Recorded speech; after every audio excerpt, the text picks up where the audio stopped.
Welcome to Spitbucket. Today we're very privileged. Chris Morrison, Ken. National Brand Ambassador, Pernod Richard. How are you, mate? I'm well, how are you? Very good, thank you. Pleased to hear it. Now, one of your extremely exciting brands is, of course, the wonderful champagne house of MUMM. Yes, it is, mate. And we're going to be having a look at some MUMMs very shortly. But before we do that, we have here,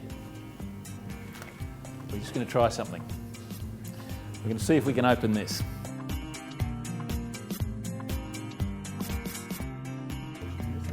We've got the MUMM NV. What we're going to try and do here is see if we can slice the top. Now, provided the cork doesn't pop while we do this, which sort of would preempt things. We don't have a sword.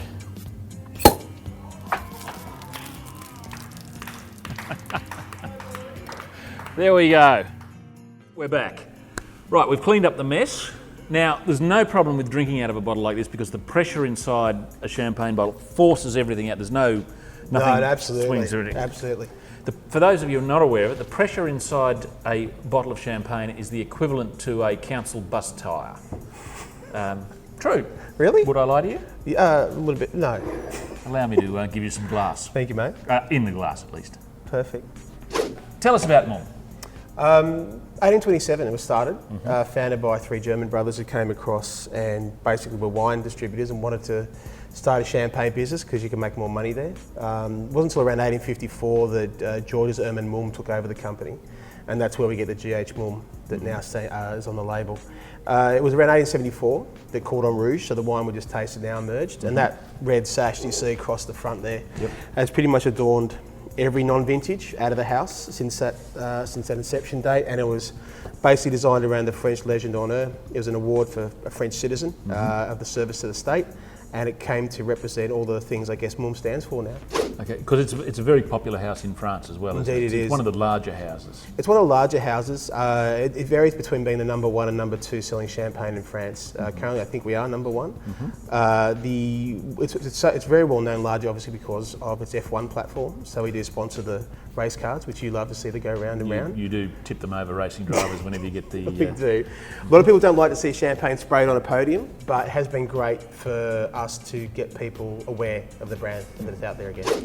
Tell us about the Cordon Rouge. So the whole MUMM house is geared around Pinot Noir. As it influences, all champagne houses have a particular grape variety, kind of defines their style, particularly their NVs. So for us, it's Pinot Noir. There's 45% of that blend, and the rest of it's made up of 25% Pinot Meunier. So the dark grapes take priority, and Chardonnay there, as always, to create finesse, backbone, and give that kind of a structure to the wine. But overall, we're a house that focuses on softness in the palate. We do believe in malolactic, so we do create a wine that has got more complexity, softer palate feel, but still we try and hold on to that finesse and that acidity that kind of It's much more approachable when it's young than yeah, a lot. indeed it is. Dosage around about 12, 13? No, we've dropped it significantly over the years, so now it rests about 8 to 9. Oh, okay. And that's one of the things the house has worked on really hard is a drop dosage, because high dosage levels were, as you know, were very popular in the 80s and 90s to mask inadequacies in flavour, especially varietally. So now what we're doing is dropping the dosage, letting the vineyards sort of speak for themselves, and across the board, MUMM's dropped its dosage level So the significantly. softness is not coming so much from the dosage, it's coming from the fruit. Absolutely. And the mellow. Absolutely. All right, and of course the non-vintage is the most important wine of This the is our house. business, it's the business card of every champagne house. Exactly. This would be 90% of production?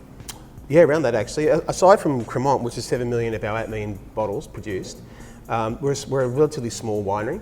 So other wines we'll be tasting later on are produced in far smaller quantities and focus very much on capturing not just the house style, but vineyard quality as well. Okay, well. Cheers, mate. Thanks for having me. Pleasure. Rosé? Shall we look at the rosé? Excellent. Thanks, mate. I'll open that for you. I'll open a lot safer than you did. Not the knife? No, not the knife. God. I can't believe you did that so well, honestly. No, the safety's on. So you took the safety off. You've always liked to work without a net anyway. Yeah, there's no... Oh, there we go. Seriously. Smoking gun? Yeah, that's... Pass your glass. I can.